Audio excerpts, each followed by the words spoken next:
Good evening, councillors and officers. I've just got to do some housekeeping before we do the meeting. There is no fire alarm scheduled for this evening. Therefore, if the fire alarm sounds, please evacuate the building. The fire exit is located there at the side there. And you go through reception and into the War Memorial Park. We're being webcast. This meeting will be webcast live on the internet and will be available to view on YouTube after the meeting. Microphones, when you're speaking, can you get close to the microphone? One, because of me, because I'm as deaf as anything, but that's how they work apparently. And mobile phones, please switch off or put on silence. Right, we've done that. Apologies for absence. I've got Councillor Katacha and Councillor Basham will be covering for him. Yeah. Have we got any more apologies? If I may, Chair, Councillor Perry. Yep. Yeah, Councillor Perry and Councillor Bowes. And Councillor Bowes is the other one, sorry. Yeah. Oh, yeah. Yeah. Yeah. Sorry?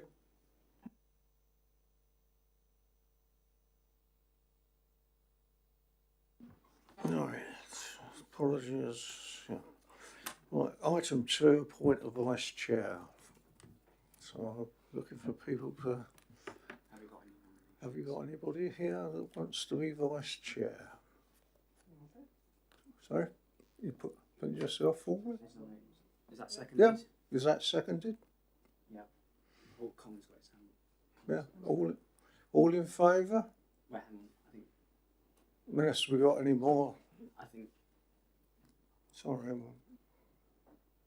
Colin, was your hand up? Yeah. Hang on. Yeah, Colin's hand was up. Sorry, Colin. Give it a second in. Yeah. No one else is. Well, if there's no one else, obviously, it's unanimous. You can either sit up here tonight or down there, it doesn't really matter. Yeah, lovely. Thank you. Councilman. Yeah. Councillor, for item 3, declaration of interest. Has anybody got any declaration of interest? No. Item 4, urgent matters, we have none. Item 5, the meeting be held on the 5th of February 2024. For the minutes, is someone going to propose and second it? Who were there? Because I wasn't. No one else was there, right? Yeah, Councillor Tom was Yeah. there. He's happy. Yeah. We're happy with the minutes. Yeah.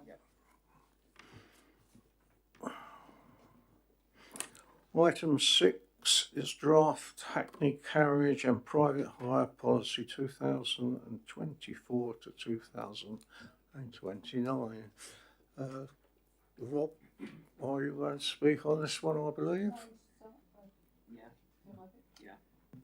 Sorry, no, that's fine. Just to say, this is the 5-year strategy or policy, and I'm here to listen to your views prior to it going out to consultation. If you look on page 7, it outlines the recommendations to approve the draft Hackney carriage and private hire policy for consultation as set out in Appendix 1. And also to delegate any small changes that will be needed to the team leaders' authority to make those alterations. And on page 103 are the changes. They're quite minimal, the changes that have been made, and they're on page 103. I'm sure the officers will go through those with you. But, you know, I'm here to hear what you have to say or make comments on this policy.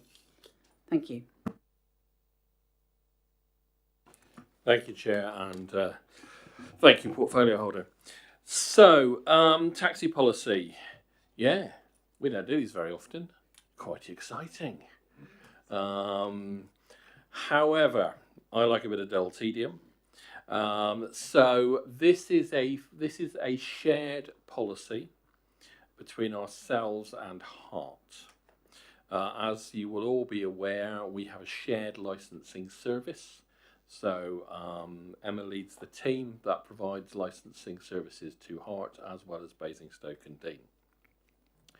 This policy has already been considered and is out for consultation, yes? With Heart. So some elements of this reflect some of Heart's practice. Most of it reflects our practice, and the aim is to harmonise those two together. The reality is that's not exactly hard because we have one team who deliver it at the moment. So I'm not expecting any significant changes here. It looks very different to the policy that we've had for the last 5 years. But that is a appearance only. So Emma has rewritten the policy with me, leaning over her shoulder.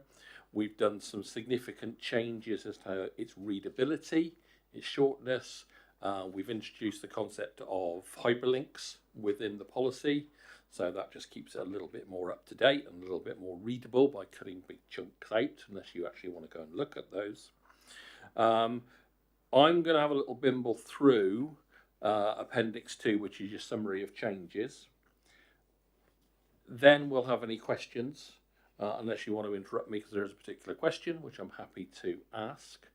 But is there anybody with a burning thing that needs to get out of the way now? Or are we happy to go through the changes? Yeah, no burn needs they are. That's good. Okay, so layout and design. Yeah, I've already gone through that. Hyperlinked. Big change, probably the biggest change for us as Basingstoke and Dean is public liability insurance. So previously we've had a £2 million limit or requirement for all drivers. We're upping that to 5. Now that's in line with Heart's policy, and also because with the improvements in medical care, quite frankly, £2 million doesn't buy you that much medical care these days, scary as that may be. So £5 million is our new proposal, and that obviously protects drivers from their liability above those fines, because obviously if there's an award of damages beyond 2 million, then potentially that could bankrupt a driver. Do we know what that costs in terms of extra premiums? Do we know what that costs the operators in terms of extra premiums? Not actually that great a cost. You're talking of perhaps anywhere between £50 to £100 extra a year. So penalty points. The penalty point scheme is now well established within our policy. We've taken this opportunity to go through and revise some of those. Some points have gone up, some points have gone down, and some new categories have been brought in. So it's a little bit of a change, but again, we found that to be a really flexible tool for operators, very popular with the drivers, bizarrely, insofar as that it gives a nice clear sanction, doesn't directly impact upon the drivers at low levels, gives them a warning, and only really kicks in if obviously there's persistent failures, in which case then they then appear before a subcommittee made up of yourselves. So penalty points has been a good thing. Convictions, really protected cautions is our little joy. So protected cautions are a relatively recent introduction where certain low-level offences which would normally have been disclosable now become hidden and undisclosable to you when you're making your decision making. It doesn't really affect our overall decisions, but previously we might have disclosed stuff, which was relatively low level, perhaps a long time ago, and people can now apply to have those protected and taken off their record. We still see them, we just don't disclose them to you because they're no longer relevant. And more to the point, if we do disclose them to you, we get ourselves into legal hot water, because the whole point of protected caution is that it's not seen. Vehicle age. This is a change for Basingstoke and Dean. So as you will probably be aware, we have been encouraging the uptake of these new ultra-low emissions LEVC type vehicles. We've put our first one on the road with the aid of a £5,000 grant from the authority. We're hoping to see quite a few more of those because of the investment, 65k for each of them. We are looking to extend the operating life of those vehicles. So for a standard diesel Hackney carriage, it is 12 years. We are proposing that it be 15 years, which is the design life from the manufacturers. So that is a simple one, and obviously allows operators to A, get some of their capital back, B, extends the life of the vehicle, and therefore it improves its resale value within the fleet. Age of vehicle restriction, and again, what we've done is, in order to increase the availability of Hackney carriages, because nobody is making them really in the country at the moment, apart from lovely LEVC at 65k, we have increased slightly the age which we will allow them to come onto the fleet. Both of these are ways of supporting the Hackney carriage trade. This is a period of transition. I am sure that in a year or two's time we will see more fully electric converted vehicles being done to Hackney carriage standards. At the moment those vehicles are simply not available. So this is a short-term measure to get us through this little blip, really. Next three I'll deal with also, next three to go together. Private hire vehicles, private hire driver and private hire operators. Again, we've harmonised conditions for those across the two councils. Again, nothing there that's earth-shattering, just minor wording changes. Vehicle testing. We've clarified the situation in the policy, particularly bearing in mind the extension of vehicle operating life. To sum it up very short, short and sweet, the older the vehicle, the more often it's tested.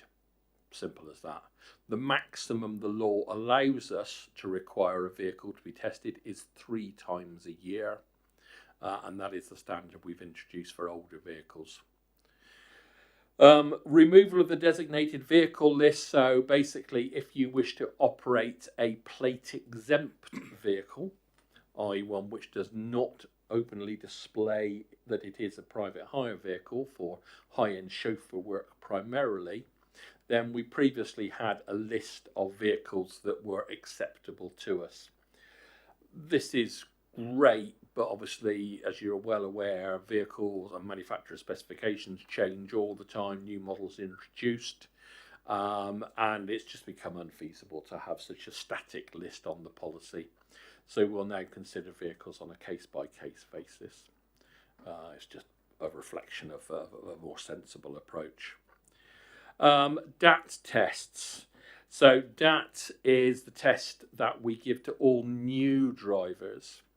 The drivers cannot start working until they've passed that.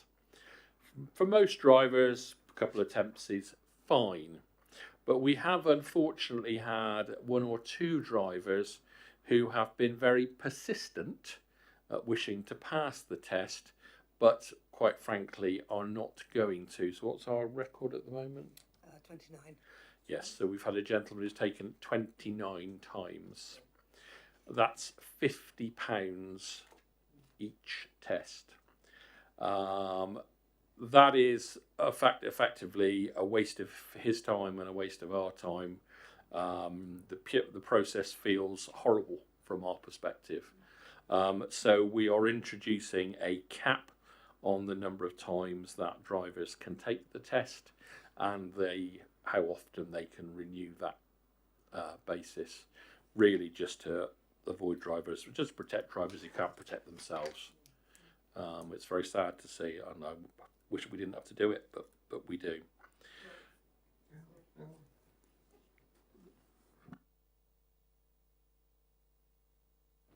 Oh, there we go. I was wondering if that, when that comes in, is that going to be applied retroactively? As in, will your 29er be allowed to apply another 4 times now? Unfortunately, yes, because the policy is the policy that's in place at the time. So, the number of times, okay, we're trying to restrict the number of times they can apply for the exam, or why can't we impose a timeline that they can't resit?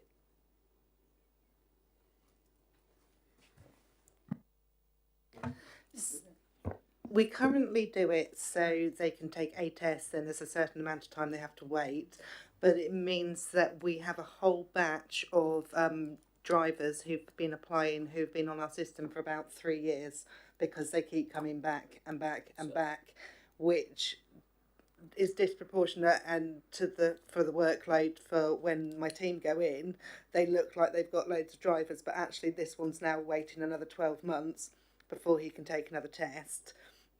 The majority of our drivers pass with 1 or 2 tests. It's very rare that we get up to the 29 situation, and most of them by 4 tests will have passed, like 95% of them. And those that don't, then actually they need to go out, reread the information so they are to the standard that we want our taxi drivers to be, and then come back within a year when they've digested all of that and try again.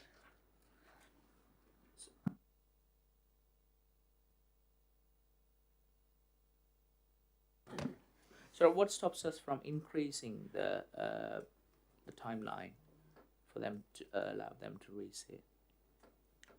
I think Emma's just said, effectively what happens is that once they apply, they're on our books. Yeah. So all that happens is if you made it 2 years, they'd just be sat on our books for 2 years. Which poses problems about record keeping and data retention. Yeah. So we'd much rather that they went away, did their research, and came back. So we all, we're about getting more taxi drivers, and so we don't want to wait 2 years, because someone may have failed that one, but we'll then we'll have an opportunity to reset and pass. So it's about, we're really looking to push the number of taxis out there.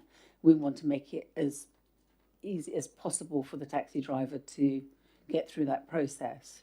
So we don't want to wait, say you failed that, so you've got to go in, come back in 2 years' time, whereas, it may be a dyslexic, or there may be a problem, so we need to make sure that they can come back again. They may have had nerves or for any reason. Like Emma said, most of them pass.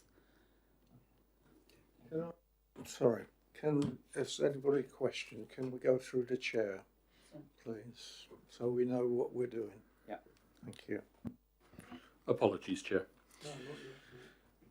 Safeguarding training and disabled persons training, just to bring those two together, really. So we're looking at ensuring that drivers are retrained every 3 years. We find that there are increasing pressures on drivers with regards to range things like safeguarding, disability awareness, safeguarding, all sorts of things that we need drivers to do well and do to keep our public safe.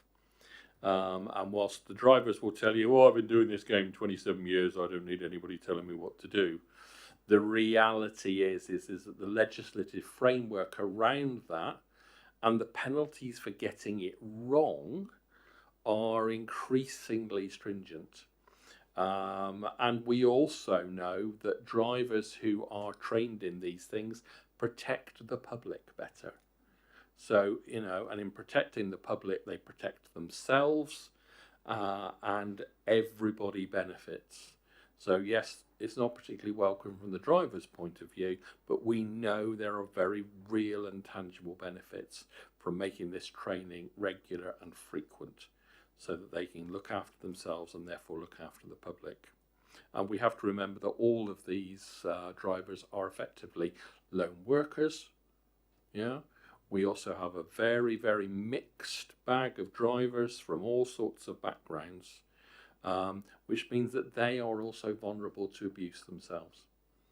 So it's really important that they know how to deal with those things and how to respond appropriately. NR3, apologies for... Well, sorry, Chair. Will there be anything to see that drivers are not avoiding taking people with disabilities, or is there any monitoring of that? So, thank you, Chair. So, drivers already function under the requirements of the Equalities Act 2010 and the subsequent legislation. And that subsequent legislation is expanding. So yes, there is already a requirement for them that they can't charge extra for wheelchair handling. They must take a disability or support dog, for example. So there's already a lot of protections in there. But these are things that drivers can get wrong, and we do see drivers making mistakes. And that's the only way we can deal with that, is to give them that training so they fully understand what their requirements are. NR3, it's a very strange title, but basically it's a system run by the National Anti-Fraud Network, which is NAFIN. We always love a good acronym in regulatory services. This is a national requirement now.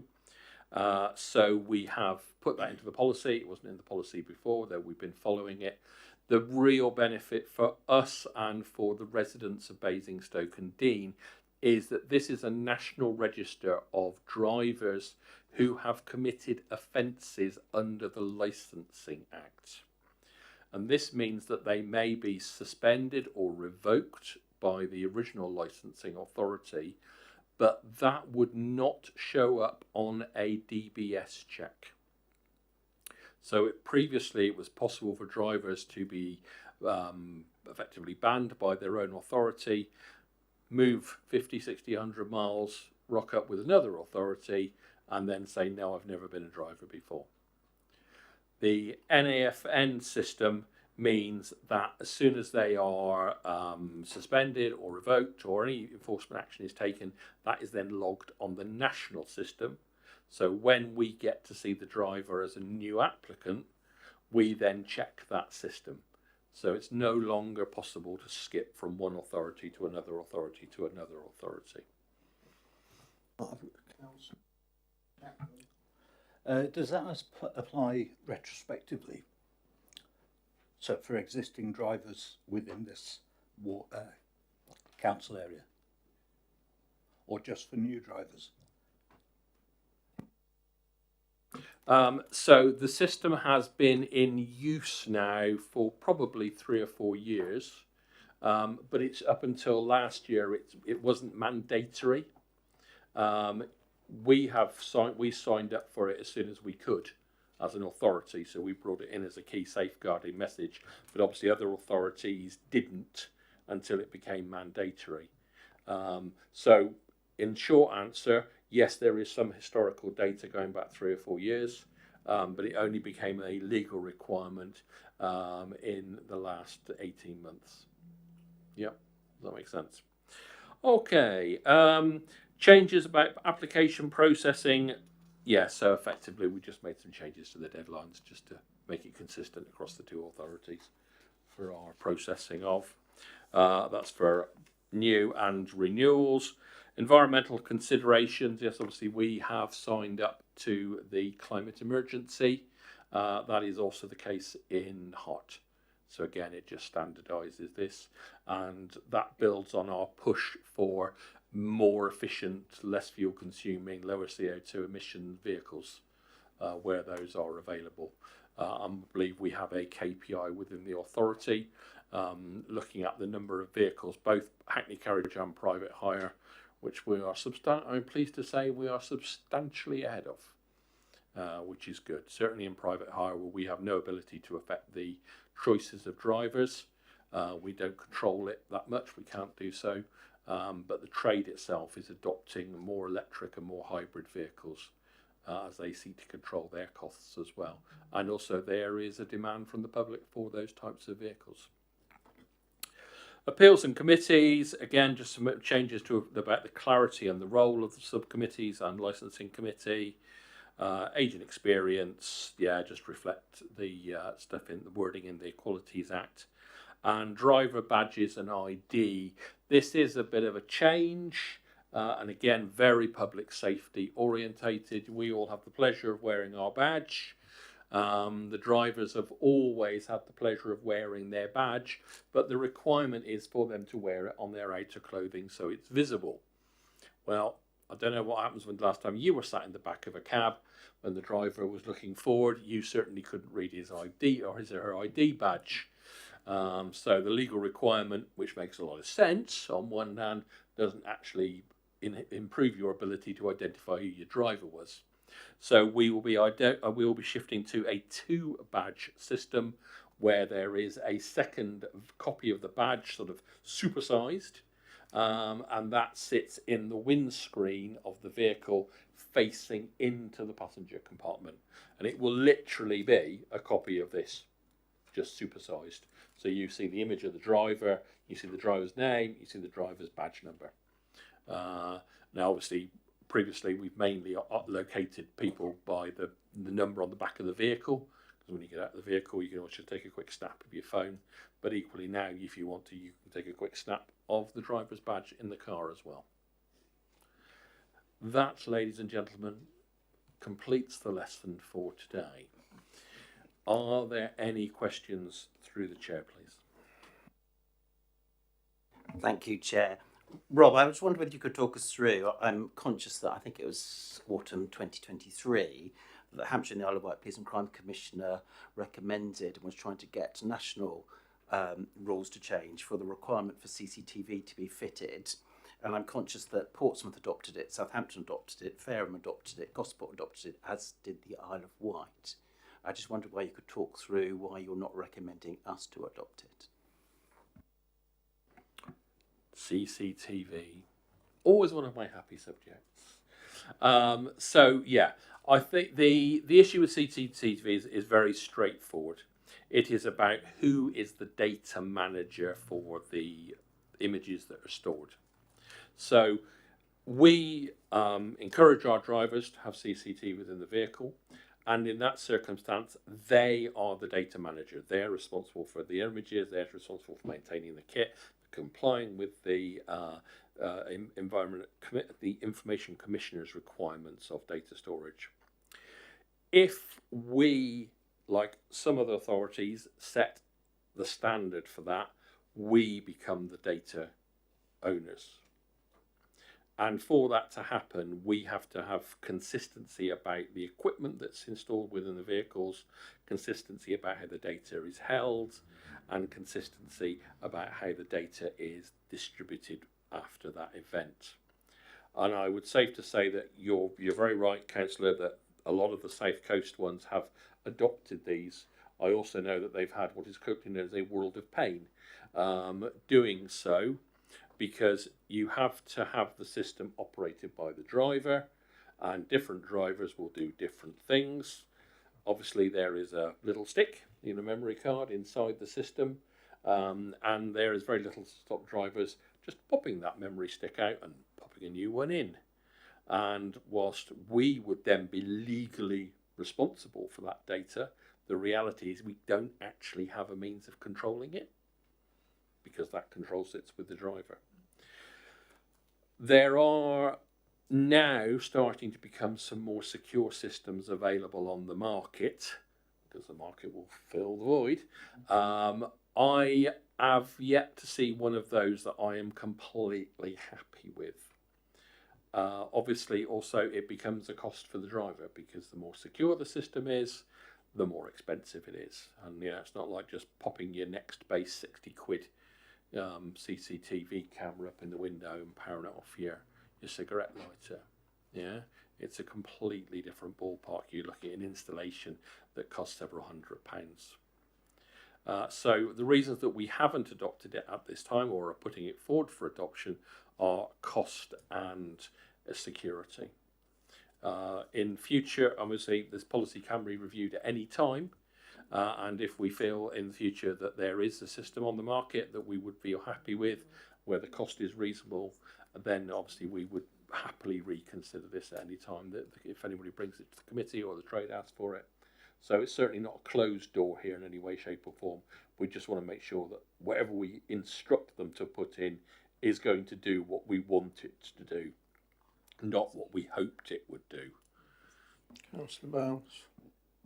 It was just a quick follow-up, Rob. I'm not sure whether you said some of them have. Do we know? Do they tell us? Do we ask them to tell us so that we know that they've got it? And if so, do we know how many of them as a percentage do have it? So we asked them to tell us. Yeah. I think it would be fair to say that we probably don't have a particularly good idea of it unless we actually physically see the vehicle, because that's the only real test. And the issue with a lot of these ones also is that they are literally stickered to the windscreen. So it can be in the car one day and the next day it's not.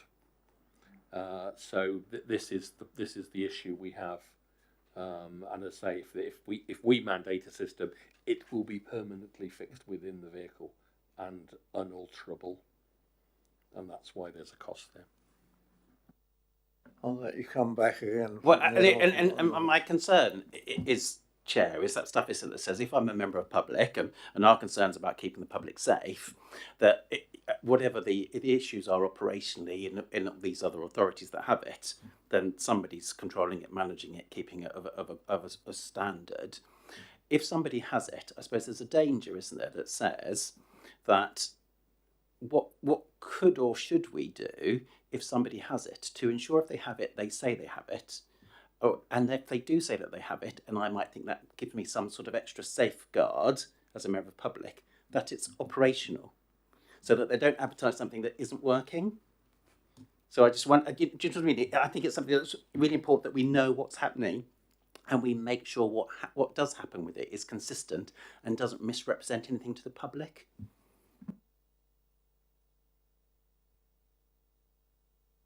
Yeah, fine, Simon. I think it's a point well made. I don't think we're at the point where people will choose to use a particular vehicle because it has CCTV in. If you have the Hackney carriage principle, you take the first vehicle on the rank. And if it's a private hire one, then you get what arrives at your door, quite frankly. Whether we will see companies like Alpha, who obviously operate a large number of vehicles, take an executive decision to have them installed in their entire fleet. But again, that's a mixture of rented vehicles and privately owned vehicles. It's not tidy. You know, I'd love it to be tidier and neater, make my day a lot easier, but it ain't. Councillor James. Just ask the officer in relation to the number of incidents that we are aware of that happen. You know, could you give the committee a? Sorry. That's right. So CCTV that has been given to us by drivers for incidents in the last 12 months, there has been one case that I am aware of where a complainant said that the driver was driving recklessly, but the camera actually showed that the cyclist cut right in front of the vehicle. But that's the only one that I know. Councillor Jones.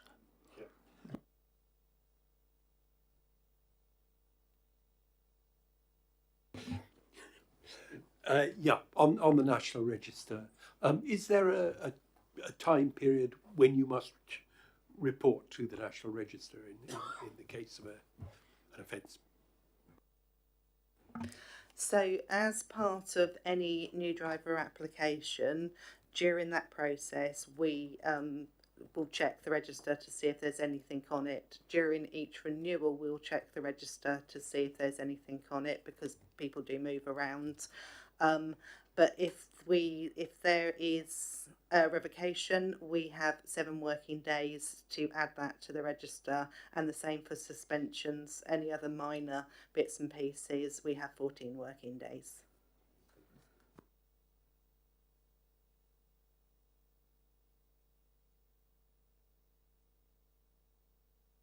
Thank you, Chair.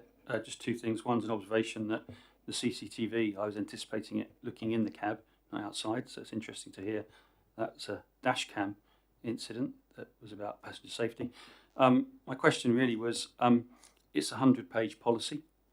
I don't know many taxi drivers that will go through that in perhaps the detail that we would like them to.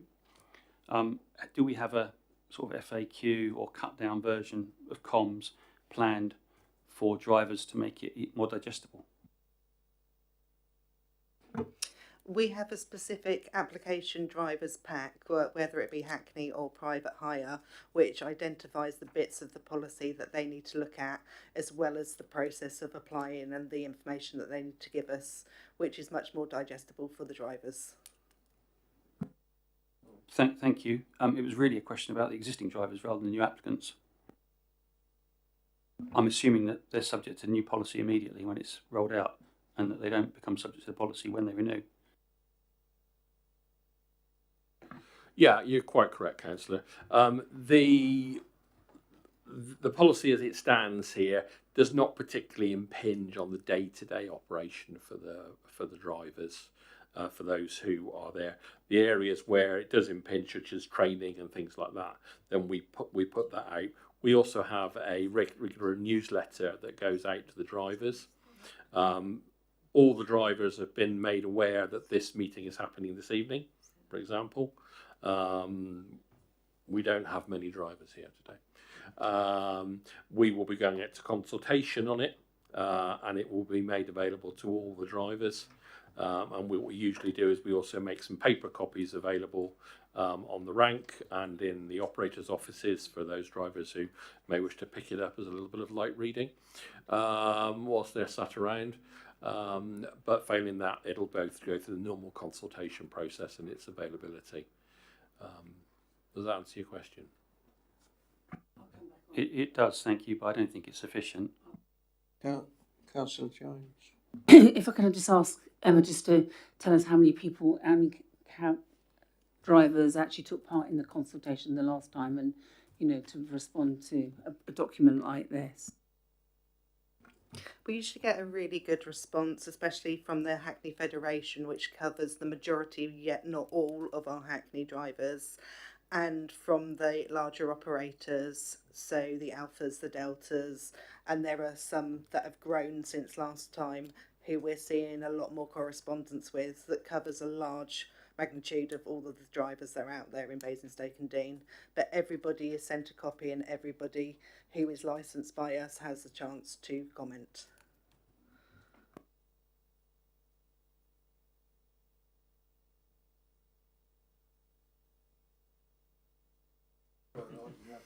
Thank you for the earlier explanation around the Rehabilitation of Offenders Act. So are we in parallel with the Act, or are we trying to have any sort of an additional safeguarding measures more than what it is already? So we fulfil the basic standard. Now, when I say the basic standard, that means we have an enhanced DBS disclosure for all drivers. So every offence they've ever committed, even the protected ones, we see as a licensing team. So that pretty much is the gold standard. It doesn't get any better than that. There's no other data records that we could check. Everything that we have an ability to check, we check within this particular authority, whether that be the DBS, whether that be the NR3. So, those confirmed sources of information. We also have a disclosure element for the driver. So if there's anything that they need to disclose to us and they fail to disclose that, then that is obtaining a licence through deception and fraud. And that would be an automatic revocation of their licence if that were to be discovered. Likewise, if there is an offence during their licence period, whether that be, say, a speeding offence or something like that, and they fail to disclose that, then also there is a very severe penalty for that. I'm confident that we apply every check that can be reasonably asked of drivers. Councillor Jones. I was going to come back at the end and just pick up on the points that have been raised, but I don't think anyone else wants to raise anything before. No. So,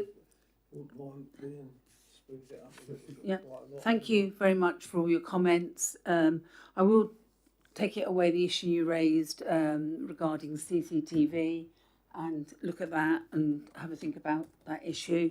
And also the bit that you also raised regarding the simplified process of consultation. I'll look at the responses we got last time and whether we can, using the summary, which is, I think this part here is an exceptional good, and we use that and maybe some of the legislative changes that required us, but I think it says it in the document, but we need to point, maybe make sure that the drivers are aware of that aspect of that appendix, really. I don't think there's anything else that came from the meeting that people want me to take away. If it is, no. But thank you.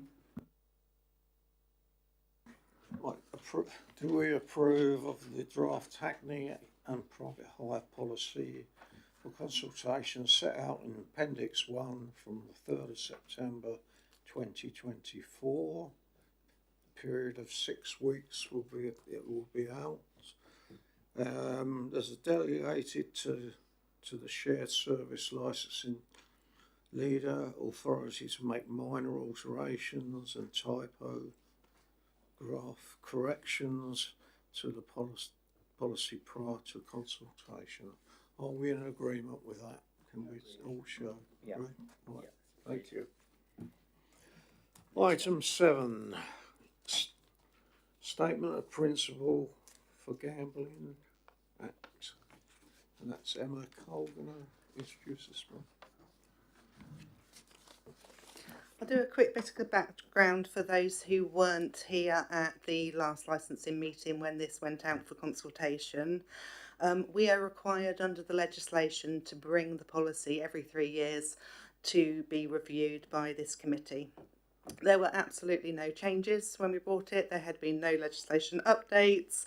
It was the same policy that we had previously, but we are required by the legislation to bring it back every 3 years anyway. There were no responses to the consultation, and there were no responses from the responsible authorities, and so I recommend to the committee that you adopt this principle of statement to go to full council to be approved.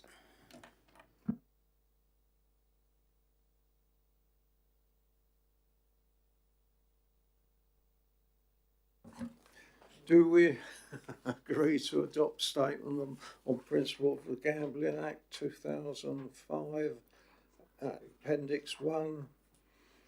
Delete the shared service licensing team leaders authority to make minor typos, corrections, and the policy prior to the consultation. That makes sense, because it didn't to me. Yeah. Agreed?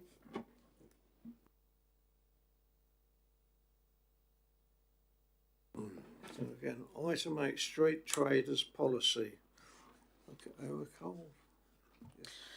So again, this came to the last committee and then went out for consultation. We changed the appearance of this policy and a few lines that were unclear within the policy. There were no responses from the responsible authorities, and there were no responses from the trade to say that they were dissatisfied in any way with the policy. So my recommendation is that you adopt the street trader policy, Appendix 1.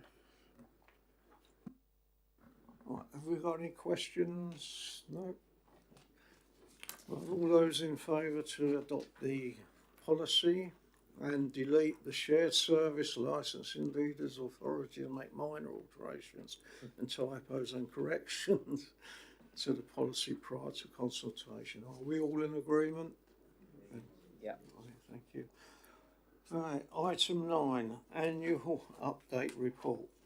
And that's Emma again, I think. So This is something that generally comes at the end of the financial year, but unfortunately that committee was moved due to the election, so I've provided it now. It's an information only document that shows a breakdown of what we license, the areas that we cover, and kind of the percentages to give you a breakdown of what we do in licensing in a 12-month period. Got a question to ask the committee. Do we require this paper? There's no, over the period we've been doing it, there's been no one's really been involved in questions or anything like that. Is that, do we need that information? It's more work for the officers. Right, Councillor Midas Bell. Chair, thank you for that. I always ask myself that question as soon as it says it's recommended the committee notes it. If it's not for us to make any recommendations, suggestions, agree, then actually I think we should always ask ourselves, unless somebody's going to tell me we need to do something specific, then it shouldn't be here.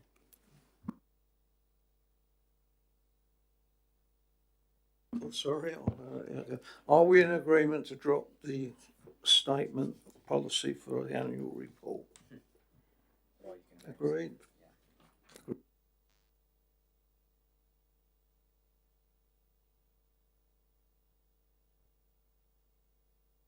There we go.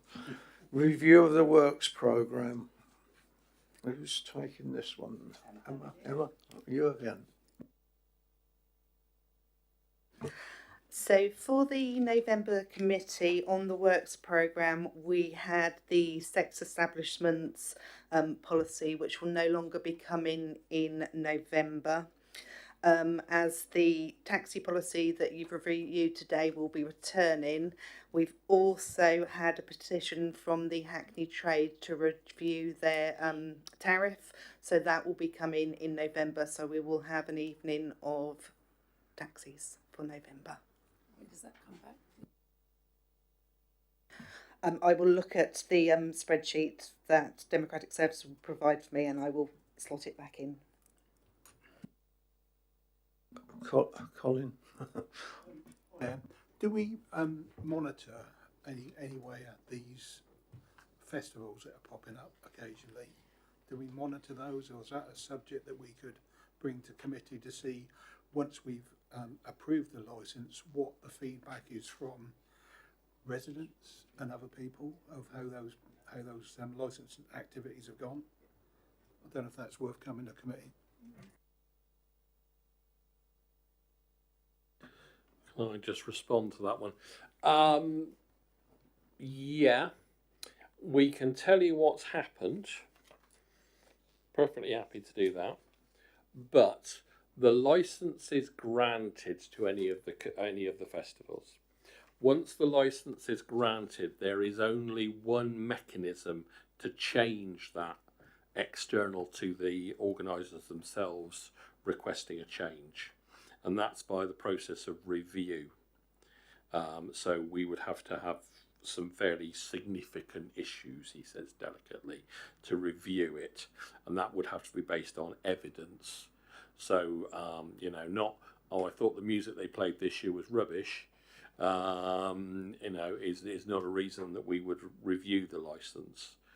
If there are issues about individual events, that are causing concern, if individual councillors wish to raise a question and listen to the officer report, then I'm happy that we can do that for you. But I don't want you to think that you can change anything without going through the official review process, which is not something you do on a whim. So it's quite a constrained idea. Obviously, also we have the situation where festivals that run one year may not run the next year. In fact, the trend across the UK has seen a substantial decline in the number of festivals happening and a substantial decline in the number of people attending those festivals. So this year, for example, there were 24 fewer festivals across the country than there were last year. and as on the whole, attendance to those was substantially down. It's very easy to look at big events like Glastonbury and things like that, which are amazingly successful, but there are hundreds of smaller festivals that happen, and we only have 2 or 3 large ones. We've got Carfest, and then a handful of other smaller ones within the borough. So it's entirely possible that we could look at a festival, there could be some feedback, and then it won't even happen the next year.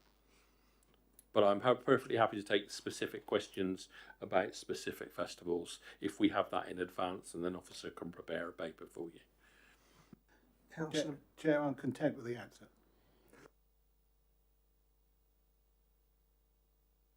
Councillor Vowles. I wasn't going to be actually, and that's just to change Councillor Phillimore's question, I suspect, because actually what we got from the officer quite rightly was a licensing response about a festival, which was Councillor Phillimore's question. I suppose what we also know is Hampshire has more events than many other counties up and down the country, and actually I suppose what our concerns may well be aren't necessarily directly licensing ones, but other things as well around traffic. All of the partners in public service, are we working together to make sure all the benefits are as much as they can be from the events, because it's a wonderful cultural, rich economic development sort of benefit to our area, but only if they're done well.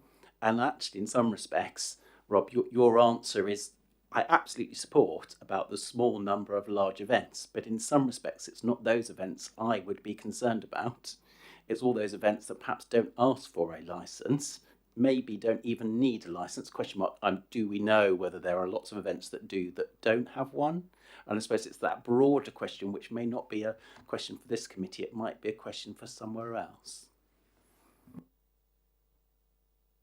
Yeah, I completely take your point, Simon, and obviously we have the temporary event notice legislation, which means that any festival or event that's less than 3 days long and less than 500 people isn't effectively licensed by this authority. A temporary event notice is the organiser telling us that they're having an event.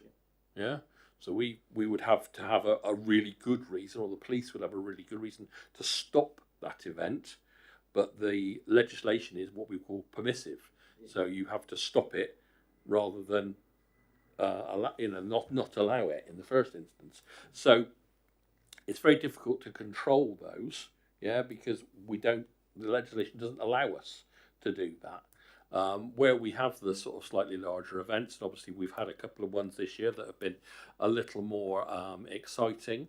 So we had the Netherlands one last weekend outside Old Basing, which was a fraction of the size that it was supposed to be. They had terrible ticket sales. And we have the Cosmic Roots one up at Ellisfield that didn't even happen because it was pulled at the last moment. So it is a difficult one to balance out, I think. And the powers for us as a licensing authority are very constrained within the legislation. I get your point, and there are obviously the safety advisory group system that oversees all those things on a Hampshire-wide basis. And that, if I may, Chair, that's sort of my point, because actually in some respects licensing looks at controlling, and I suspect my position is much more of how do we support them to do the right thing. So actually it may be that it comes from somewhere else or a different function. The safety advisory group is there to ensure exactly what it says on the tin. The event happens and it happens safely, but SAGs don't usually sit for a temporary event notice event unless there's an exceptional risk, for example. I think the Valhalla one, which has been running for a few years now, Valhalla, when you read their sort of JD, it's quite an interesting event. Not many events have fire throwing and axe throwing and as part of their routine things, but actually Valhalla goes off every year without a hitch, and it's great, and the people who attend it love it. But that's done under a temporary event notice because it's a small, very specialist festival, and it's very difficult to get a handle on which ones are going to be a nightmare and which ones are going to run really, really well. And, even with many, 20 odd years experience, I'm still constantly surprised by those some days. The safety advisory group is there to ensure that everything happens safely.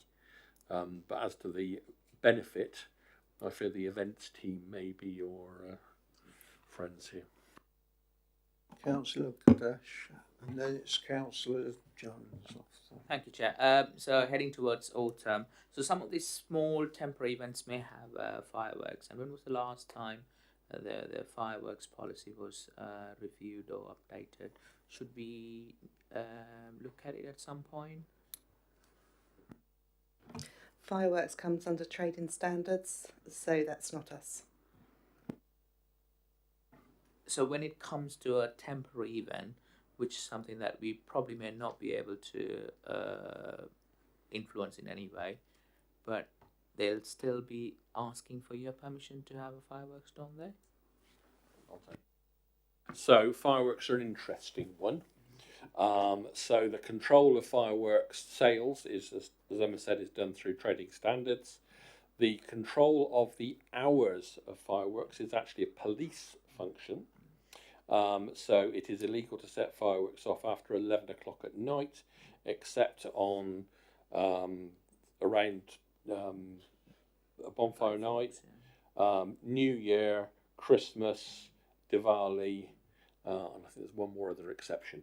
Those are the only times of year you can do it past 11 o'clock. So, and that's just standard legislation. So it doesn't matter whether it's your own back garden or you're in some big managed event. Councillor Jones. Yes, it was really about the process in that when these events are arranged, I forget how long the licence lasts, but certainly quite often after the first year, some lessons have been learned, but there doesn't seem to be any process to feed back on those or comment on them to make sure that in subsequent years those problems don't occur. How wrong you are. Any large event, so anyone that's fully licensed rather than temporary event notice one, will have a safety advisory group. It'll have one, maybe two safety advisory groups before the event sets off. There is then a debrief at the end of the event where the safety advisory group may not sit as a panel, but they will exchange all the information and learning that came from that year's event as a debrief. If the event is then happening the following year, then there will be a fresh SAG to reconsider and check that all the conditions and things that were set up for the first year are still appropriate, and there will be an event safety management plan. So it is an iterative learning experience. Now, obviously, the slight fly in the ointment there is if the licensed event changes its focus or changes what's happening. So you can have one group, for example, if their headline act might be lovely and quiet, and the next year they might have a very noisy headline act. Yeah, so there's always subtle variations, and even our biggest event, Carfest, we have regular SAGs for that, and things change, and we look at things that went well the previous year and things that didn't go so well, and we know that we have good Carfest years and bad Carfest years. Yeah. And they change their management company as well, and their organisers and all sorts of things. But there is always the safety advisory group, and there is always a debrief after that. That may vary in scale. Councillor Jones. Rob, could you just tell the committee who sits on a SAG? Oh, of course I can, yeah. Sorry, I fall victim of our own acronyms.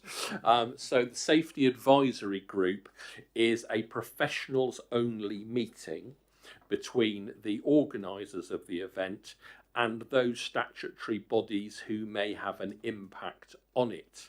So, for example, you might have a road race. Yeah, so you've got several thousand people pounding around a road. Yeah, that's not going to be anything that we as a licensing team would be particularly interested in. We don't license road races, but you would have the Highways Authority, and you'd have the police, and you'd have the ambulance. Yeah, if it's a licensable event, then there'll be a licensing officer there. So it can be quite a flexible grouping. Yeah, but effectively it is all those professionals who need to be there to advise the organisers about. Well, the organisers have to produce what's called an event safety management plan, and that can be a huge thing. It will cover noise, it will cover litter, it will cover crowd control, health and safety, first aid, traffic. All of those things are all in that process. So it's a professionals only one, because some of the things that are discussed can be quite open and brutal sometimes on these things. Where I've seen professionals say, we're not going to authorise your event. We don't think your event can be undertaken in a safe manner, and it's dead in the water. Yeah, so it's quite, it's very open and honest, but it's not public, and that's the thing that people often don't like. Yes, I guess it's related to the policing of the rural areas where policing is very sparse these days. When we had a local policeman, he would come to the parish council meeting after the event and give some summary of what had been discovered, and that obviously hasn't happened in the last 3 years. Not that there have been such big events in the last 3 years because of COVID, but it would be useful if there was some formal mechanism that allowed some feedback to the parish council for these rural events. I misinterpreted your question, Councillor. Yeah, we don't routinely feed back to the parish council. The reason being is, quite frankly, we'd be very busy doing a lot of parish council meetings. However, if there are specific concerns and there are specific events that are causing concern, then we can always provide an officer to attend those meetings. But we wouldn't do it as a matter of routine. But if there's an event or something that you have particular concerns about, we'll happily supply you an officer. Yeah, it's really usually in the first year, and once we've learned the lessons in the first year, it doesn't occur again.